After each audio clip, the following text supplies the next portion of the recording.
Herring. And welcome to the Fist of Fun. Here, live from London, this week in London, we've been gripped by a terrible fear as a nightmare presence has returned that we all thought we'd seen the back of, playing God and choosing victims irrespective of their age or race. That's right, Michael Jackson's back in town, of course. And, the art of satire not dead there. Look forward to some more satirical jokes coming up later on. And talking of people who got away with very serious crimes, did you see that programme on Tuesday about the diaries of Jack the Ripper? Yeah, Richard, I really, really like programmes that make, like, salacious entertainment out of people's misery and suffering. Yeah, so do I. They're great, aren't they? I was being sarcastic then, actually.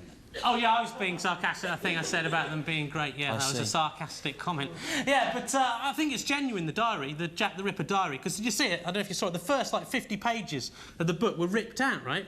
He just can't resist it. He just loves ripping stuff. He'll even rip his own stuff up. He's crazy. He loves ripping. They're obviously a hoax. He was a master criminal, Jack the Ripper. He wouldn't leave, like, a diary of everything he'd done lying around, would he? Yeah, so what if his mum found it in his bedroom then? He'd catch it then, wouldn't he? You know, he was wily. If he'd left a diary, he'd have put some kind of decoy stuff in it. What? He'd have written a diary that said something like, Tuesday, I didn't kill anyone today in a bizarre ritual murder. And I wasn't sexually excited by it when I did it, because I didn't even do it. I'm not Jack the Ripper, I wasn't there. That's what it would have said. Yeah, he would have done that. He's clever. But Michael Winner presented that programme, of course. So what I want to know is, how does a fat, ugly bloke, like, who quite possibly wears big grey underpants in bed, how does he manage to get off with, like, a string of beautiful, attractive young women? Oh, it's terrible, that, isn't it? It makes me very angry to think about. No, you don't understand, Stewart. I want to know how he does it. I admire him. It's a very admirable thing. If you're watching, Michael, give us a few clues, mate. Come on, what are you doing? Come on! Yeah, the Michael Winner example there, though, proves that love is blind. In fact, in the case of Michael Winner's girlfriends, not only is love blind, but it's also deaf and dumb and insensible to smell and reason. And is stupid.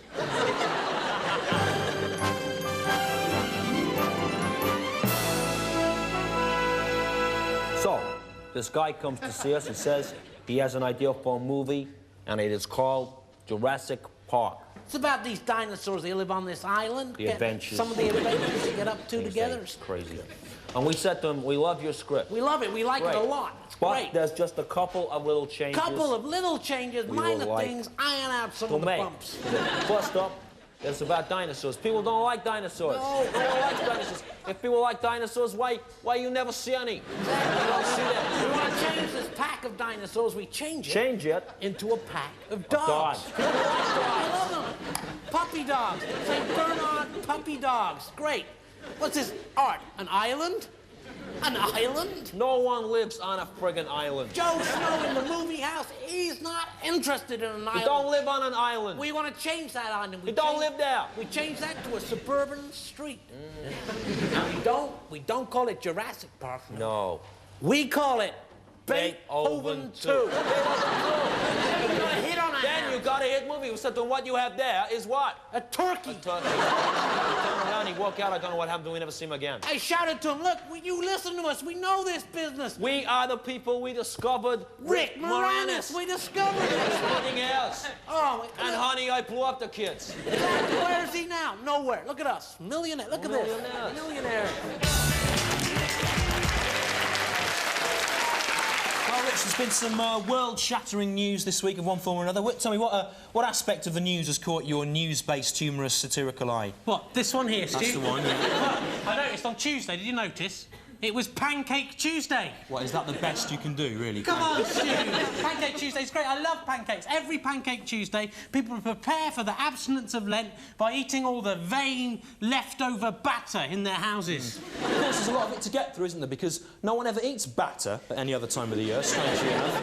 Perhaps because it's batter. Come on, Stu. Pancakes are great. Come on, here you are. Eat it. Eat it. It's nice.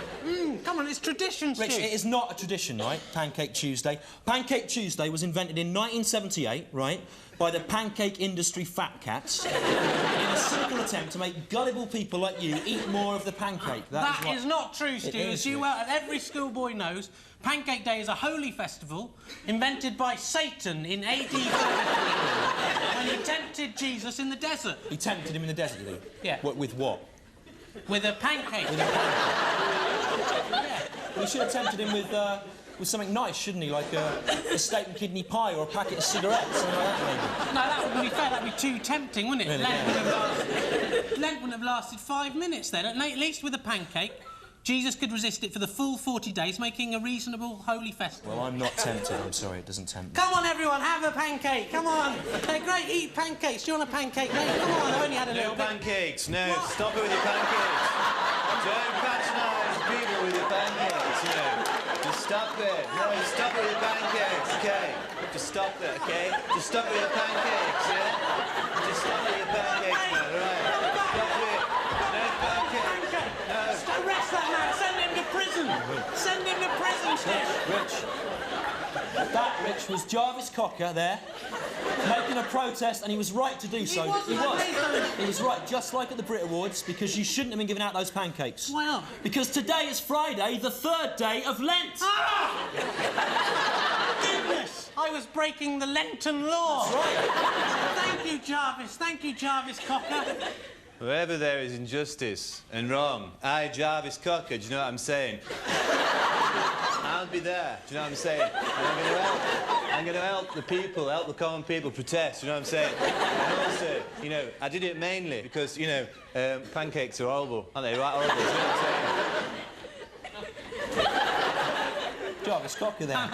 The real Jarvis Cocker there. Listen, pancakes are good. No, they're not. They're rubbish. In fact, all British traditions are rubbish. They are. Look, you got, say, Pamplona, the running of the bulls, right? New Orleans, Mardi Gras. In Britain, your dad flipping some fried batter up into the air in a novelty apron that makes him look like he's got women's breasts. Fantastic. Britain has a rich heritage of traditions, Stu, especially in this pre-Lenten week. Does it? Yeah. This week, we sent our Fist of Fun camera to Shrewsbury in Shropshire to document in depth another British tradition that is under threat from wazzocks like you, Stewart. Fun.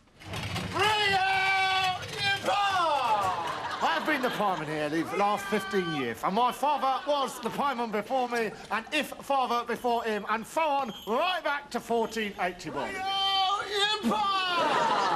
During the 12-month, we all put any leftover bits of any pies that we didn't finish eating in special pie bins out back of our houses.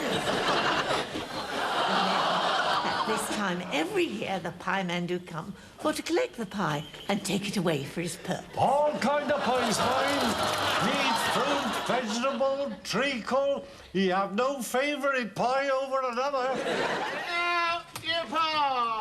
We put all the collected leftover pie in this giant pie shell, which is the biggest pie ever made anywhere in the world. Then I, the pie master, whisk up the pie. And when the world-famous Shrewsbury pie comes, it'll be eaten by every man, jack, woman and child on the town on the feast day of St. Ian, the patron saint of pies, unless those bureaucrats in Brussels have their way, of course. They mustn't. The Shrewsbury pie tradition is a cause of concern to us. Every year, the whole of Shrewsbury eats a pie made of decomposing rotten food. Some of it has been in unrefrigerated storage for a year. And not surprisingly, every year the whole town is hit by a major food poisoning epidemic. Last year alone, 6 old people died as a result of eating the pie. It isn't dangerous. Oh, no. I haven't been sick in here. No. Another Shrewsbury tradition is that at the end of every decade, they make a pie. That is a pie made out of the leftovers of the previous 10 years pies and the previous decades pie as well. It's a terrifying thought, but there may be food particles in the 10-year pie that are over 500 years old. I'm very well aware of the importance of making sure that the pie is properly cooked. So, what I do is I get these 2 domestic electric heaters and turn them right up to setting 3. We've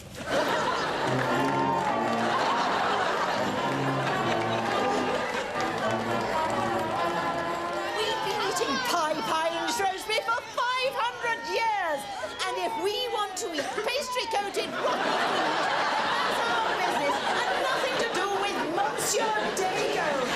I'll eat what I want. If I want to eat soil, I'll eat it. If I want to eat grass, Irish glass, I'll eat it. If I want to eat fire, I'll eat it. I don't care. I didn't fight in World War II, admittedly, but a lot of my friends died. So I had the right to choose to poison myself to death if I wanted. Up yours, Dolores. Up your stinking ass. I simply cannot allow this to go ahead. It shall be stopped. Whatever the people of Shrewsbury say, it shall be stopped. Take down the pie! I love being the pie man. For the rest of the year, I'm the deputy manager of the Abbey National on the High Street. Boring, I suppose. Yeah, so it's nice to dress up, go a bit bonkers, and behave in a thoroughly medieval fashion. Let the festivities begin!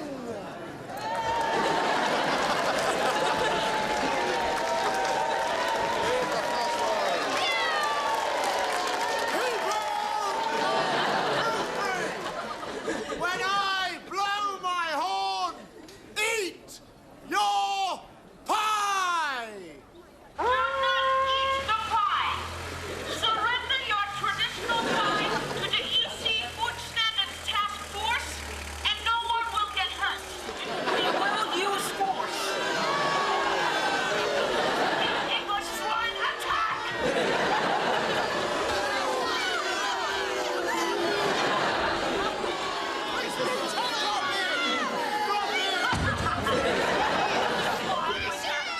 Now you see the might of Europe!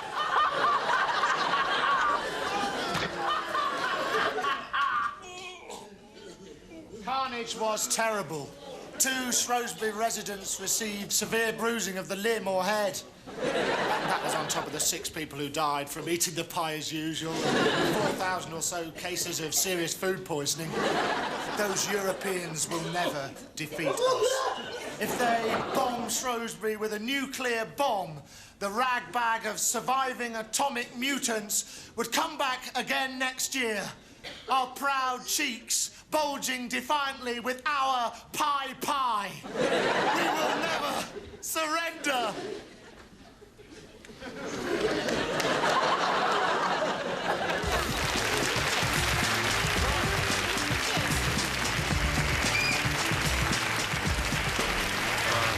Well, I noticed old John Majors has been back in the news with his grey. He's grey, isn't Rich, he? what are you doing, Rich? It's time for Pete to come on now, surely, isn't it? No, sir, Pete can't come in. He's staying in Shrewsbury. He loved that pie so much. Right. He's staying there forever. So I thought I'd replace his bit with a bit of hard-hitting, sort of topical Rory Bremner-style satire.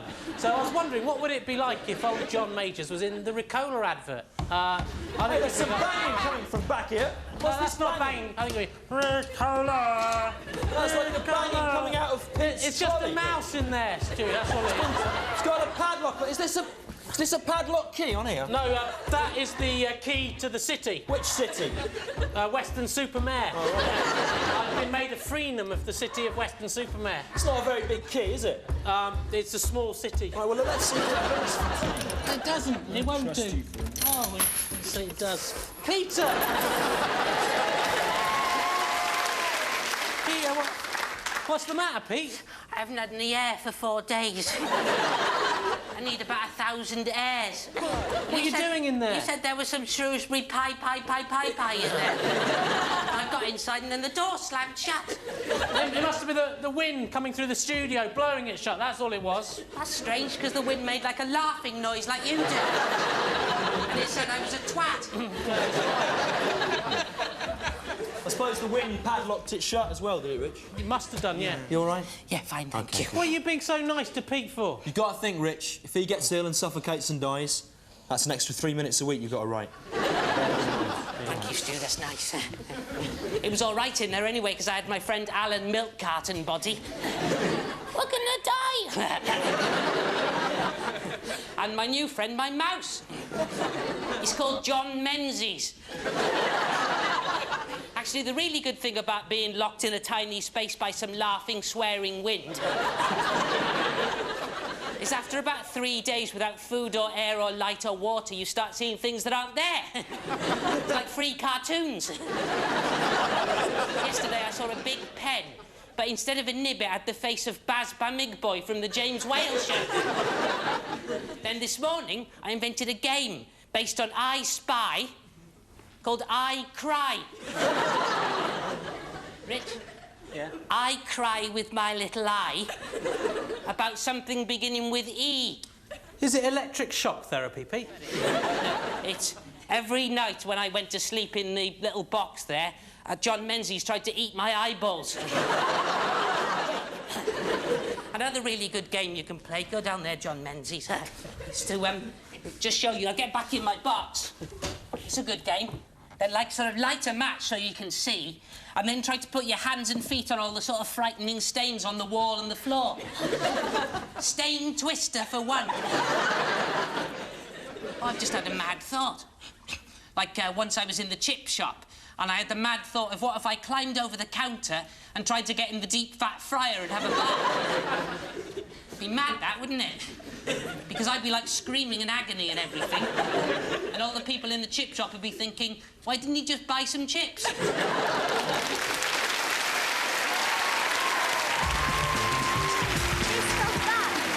British pop stars have been in terrible trouble. He's fighting, and I was really upset at the Brit Awards. Noel Gallagher has admitted to the papers that he'd gobbled up a whole ecstasy drug. I think that's a bad example to young people. I think the whole use of drugs in showbiz is terrible. If you take all the profits from Comic Relief from the last 10 years, it would still be less than all the celebrities involved had spent on cocaine in the previous week. It's a terrible thing. Come on, Stu, don't you be such a... You're a hypocrite. You are a drug addict. You're addicted to a drug. I'm not. You are. Alcohol is a drug as well. You're an alcoholic. I'm not. I don't. You are. Well, I hate drugs, Stu. I won't You're a hypocrite. I'm not. I hate you drugs. take drugs as well, Rich. I don't. You do heroin as a drug. It's not a drug. It's a class A drug. You're always having it these days, every day. No, and that's just a pick-me-up in the morning. Which is a very dangerous drug. It isn't dangerous. If it was dangerous, there'd be a health warning on the packet, wouldn't it? It's not. It's a terrible thing. You shouldn't take it. It isn't a drug. It's a medicine, because you inject it. You eat drugs. Don't you even know that yet? You are a drug addict. You are. If you give it up. If you're not a drug addict, give it up. Have you ever tried to give it up? Well, I can't. I go all, shaky after 15 minutes. Which just proves how good a medicine it is. It keeps me feeling fit when I take it. It keeps me looking young, keeps my complexion good. Oh, yeah. How old did you say I was? Go on, guess. What? Go on. 28. No! I'm 28 and a half, see? It's keep me looking really young. You're going to get in a lot of trouble, you are. And how do you afford it, anyway? Well, the bloke who sells it to me, comes to the door, he said he'd give me a month's supply for free if I said it was good on the telly. But he does it for his own good. He doesn't make a profit or anything. He can't even afford to buy a shop to sell it from. Oh, yeah. He's all raggedy and tired-looking. He just works so hard for people. It's a recipe for disaster. You're going to lose all your money, all your friends. You're going to end up in the gutter. You are. Stu, I'll be fine. You won't. For it is written in the Bible. What do you mean it's written in the Bible you'll be fine if you... Remember the story of the prodigal son? What? Ah? What do you mean, ah? You can't just go, ah. The story of the prodigal son. Once there was a rich man who had 2 sons. One son was good and toiled the livelong day. Look, Father, in the sweat of my face have I tilled the whole of the field with my bare hands. Yes. While the second son was a lazy, obstinate curmudgeon who lifted not a finger. Fruit of my loins. Oi, get off! Get off! Ugh. The old man had worked hard during his life and had managed to put by a hoard of wealth which he planned to distribute between the 2 sons upon the occasion of his death.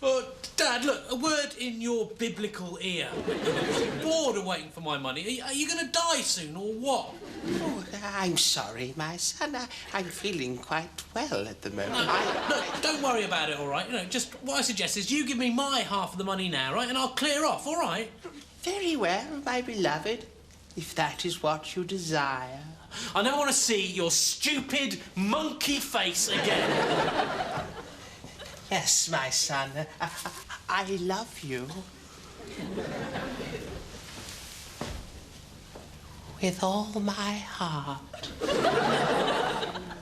My bare hands are cut and bleeding from digging in the stony field. I wonder, please, may I have just £2 old money to buy myself a small trowel? Oh, trowels now, is it, you vain man? No, you can't. Hey, everyone, drinks are on me. Hey, Reverend, look, I'm buying buying a drink for this menstruating woman rather than shunning her like your stupid Old Testament law says. I'm coveting my neighbour's ox. Check on, Reverend. You am a twat. Oh, blind children, I have hewn thee a school out of the living rock, using only my bare hands and this tiny butter knife. Now be seated ye, and hear ye the way of the Lord. Indeed, his goodness is endless, for it is an infinite, endless goodness. Now listen, wait, it's interesting what I'm saying about it.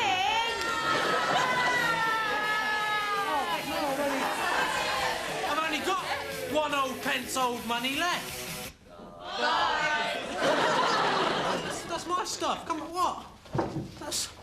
Come back. We weren't your real friends. We only liked you for your money. Do you see?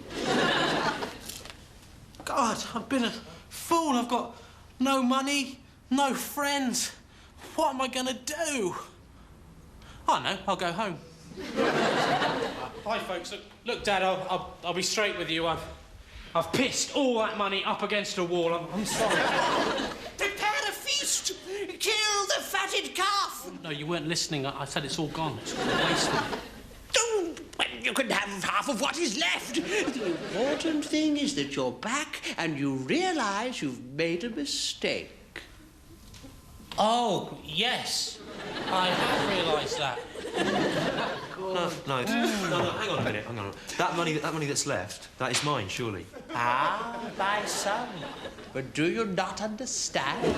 No, because he has already had his half right from you. That means you've given him 75% of the sum total, and I've only got 25%, and that's not fair, is it? Ah, but it is fair. No, it isn't, right, because he's done all the bad things. Don't look so pleased about it. He is now getting more reward than me who did all the good things. Yes, brother. Stop going right? What? No, not It's an situation. What he thinks he's saying, and now he... No, don't say again. Nobody say it again, OK? Listen to what I'm saying, and you'll find that you have made an error, and you have as well. Both of you. What did you say then? Did you just go No. Did you just go... You just went, didn't you? Didn't you? Right, OK, well, what are you saying? Oh, no! Don't say again. Right? What he's saying is that there's no point doing good works, right?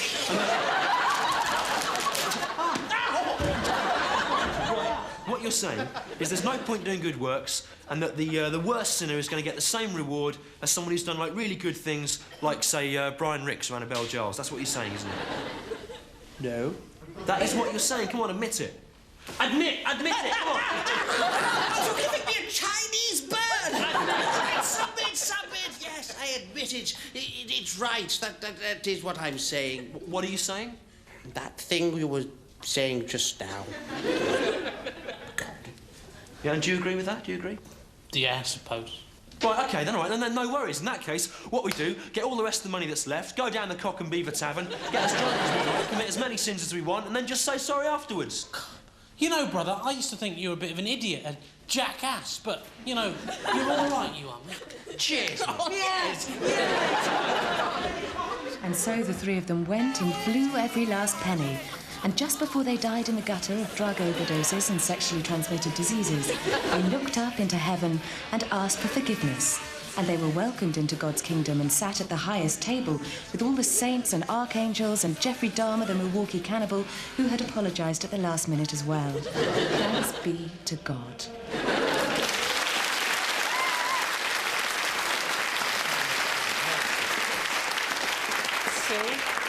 For it is written, and so it must be shall. It's not enough. Anyway, that's just about the end of the show. Next week... There's some banging.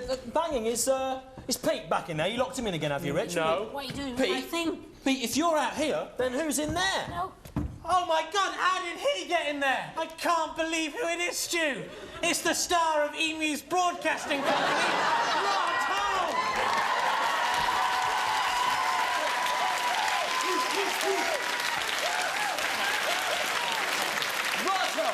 What are you doing in there, Rod? I know you are. What are you doing in there? Well, I was hungry. I thought that cupboard might be where you keep your jelly! No, there's no jelly in there. That's Pete's cupboard. The jelly's kept somewhere else. It's not in there. Rod Hull, have you been here since last week, scurrying around? You should be careful. There's wires and stuff back there. If you tripped over, you could seriously hurt your arm.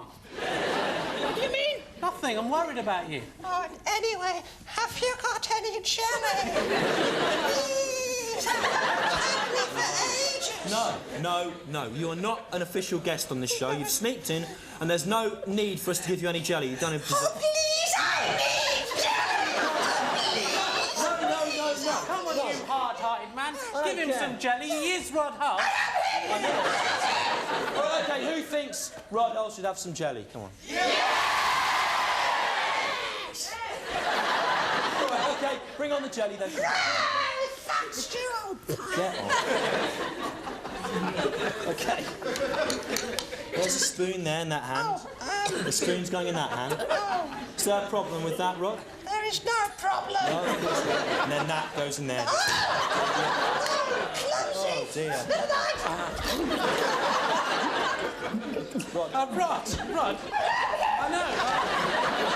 I was wondering, is there another series of Emu's Broadcasting Company in the pipeline? No. Come on, up you get, mate. There you go. It's embarrassing, that is. Humiliating. Rod Hull there. That's it. Thanks very much, ladies and gentlemen. Goodbye. Thank you.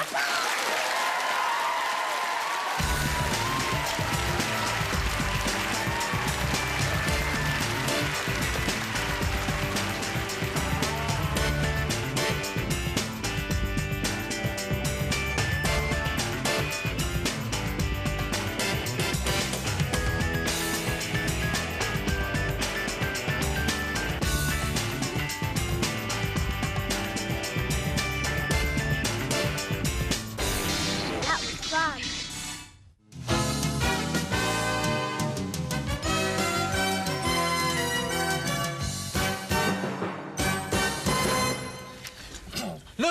Look, Ian. I'm Ian Lewis. And I am Ian Ketterman. And you're watching Ian News, the first news/magazine programme made for people called Ian, about people called Ian, entirely by people called Ian. If you're not called Ian, then turn off now. This programme is not for you. For you.